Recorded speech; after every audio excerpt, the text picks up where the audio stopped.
I said it casually, but I knew it would land like a blade. Is your husband and his family coming for Christmas?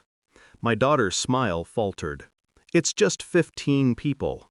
I leaned back, let the silence stretch, then said, Perfect. Then I'm going on vacation. You're in charge. I'm not a babysitter, and I'm definitely not an employee. Her face went pale. But she had no idea that the real surprise was still coming. Backstory. Setup. I once lived for her approval, my only daughter. I cooked, I cleaned, I helped raise her children while she built her life with him. At first, I told myself it was love. Family is sacrifice, isn't it? But love doesn't ask you to disappear. Her husband was charming, in that smug way men get when they think they've won. He called me Mom when he wanted a favor, and Ma'am when he wanted distance. His family? Parasites, dressed as guests. They treated my home like their inheritance, my kitchen like their property. And my daughter, my blood, let them. Discovery of betrayal. The truth revealed itself slowly. Little things. The way she'd say, "Don't make too much fuss, Mom, they don't like heavy food." Or how she'd correct me at the table, right in front of them. Her eyes weren't pleading, they were apologizing. For me. Then came the whisper I wasn't supposed to hear. Her husband's sister, laughing in the hallway.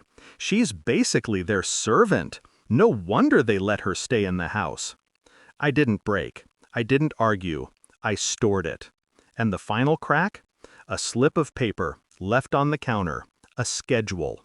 My name neatly written beside every task. Cleaning, cooking, shopping. Not a guest. Not even family. Staff. That was the day I stopped being their convenience. Shift in mindset. Grief is a messy thing. Anger, too. I let neither touch me. I went still instead. Stillness is sharper, cleaner. I didn't yell. I didn't accuse. I smiled when they asked, nodded when they instructed. But inside, I began stacking my moves like chess pieces.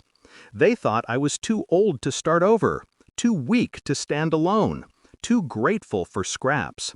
Perfect. That meant they'd never see the knife until it was already in their back. Execution of the plan. Step 1. I stopped paying. They never noticed that Christmas dinners, vacations, school tuitions had my fingerprints on the bills. Not anymore. When I withdrew my money, the cracks spread fast. Step 2. The will. Quietly updated with a lawyer they don't know. Every asset, every savings account, every hidden reserve, redirected. Not to them, not to her, to causes and people who would actually value it. Step 3. Information. I gathered their words, their sneers, their arrogance.